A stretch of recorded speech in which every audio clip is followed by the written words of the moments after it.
Bonjour les amis, Louis Armand Paulin, j'espère que tout le monde va bien. Alors nous sommes rendus à la 12e vidéo, 12e et dernière vidéo dans cette série, les chiffres, les mystères et les rêves. J'espère vraiment que les amis, que vous avez été inspirés par cette vidéo, vraiment comme un pincement au cœur.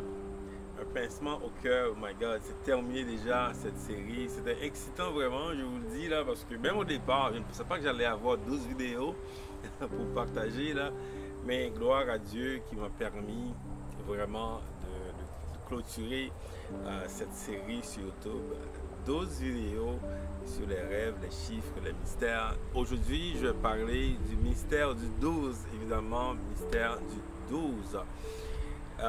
12, c'est vraiment un nombre très spécial.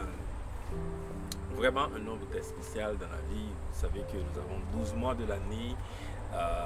12 dans la Bible, 12, le nombre 12 se répète plusieurs fois. En fait, le nombre 12, c'est le nombre qui manifeste le royaume de Dieu. C'est le nombre qui manifeste le royaume de Dieu. Dans le nombre 12, évidemment, nous avons le 1 qui représente un Dieu unique en 3 personnes. Le 2, c'est le chiffre du témoin. Quand vous faites un témoignage, ça prend au moins 2 personnes. Et donc, le 12, c'est Dieu qui se manifeste à travers des témoins sur la terre. Et dans la Bible, évidemment, nous avons vu, dans l'Ancien Testament, on parle il y a 12 tribus d'Israël. Dans le Nouveau Testament, Jésus-Christ a choisi 12 disciples. Donc, c'est Dieu qui se manifeste à travers ce nombre 12. Un, Dieu lui-même en manifesté, Dieu unique en 3 personnes. Le 2, c'est le témoin. L'Église, c'est un témoin de Jésus-Christ sur la terre. Évidemment, Jésus-Christ a bâti son Église, c'est ce qu'il a dit qu'il allait faire. Et il a choisi ces 12 disciples. Ces 12 disciples qui représentent la fondation même de l'Église. C'est à partir de ces disciples aujourd'hui que nous voyons toutes ces églises, nous voyons tous ces chrétiens. C'est à travers les 12. Donc le nombre 12, c'est le nombre de manifestations de la présence de Dieu.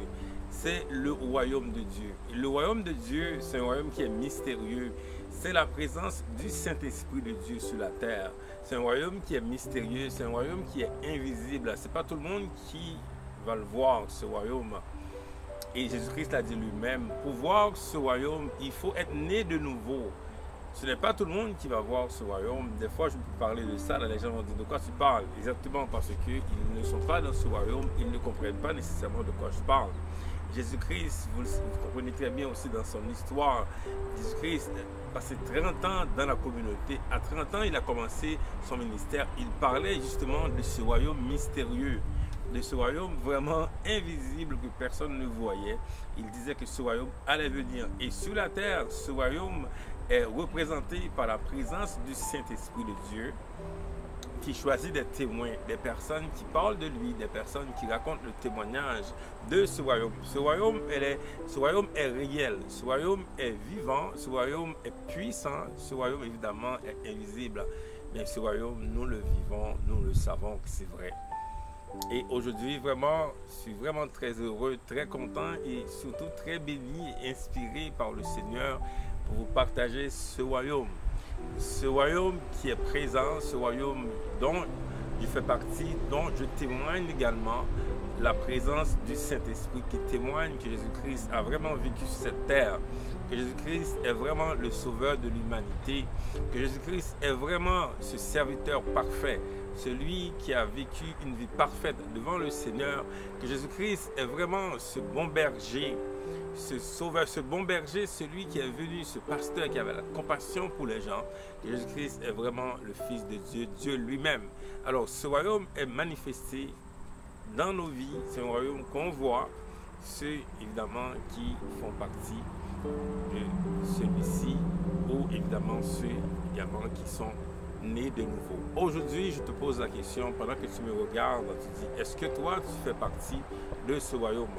En fait, ce royaume, c'est une nouvelle vie. Tu sens en toi, il y a une autre vie qui prend place. Alors que cette vie biologique, une vie contaminée par toutes sortes de choses, toutes sortes de problèmes que nous voyons, cette vie elle est contaminée. Nous savons que c'est une vie qui est temporaire.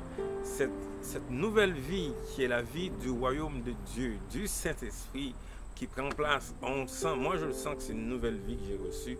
Est-ce que tu as reçu cette nouvelle vie? Est-ce que tu sens en toi qu'il y a cette vie puissante qui se manifeste? C'est ça le royaume de Dieu et aujourd'hui je te l'offre. C'est gratuit, il n'y a aucun paiement à faire. Souvent les gens pensent qu'il y a aucun paiement.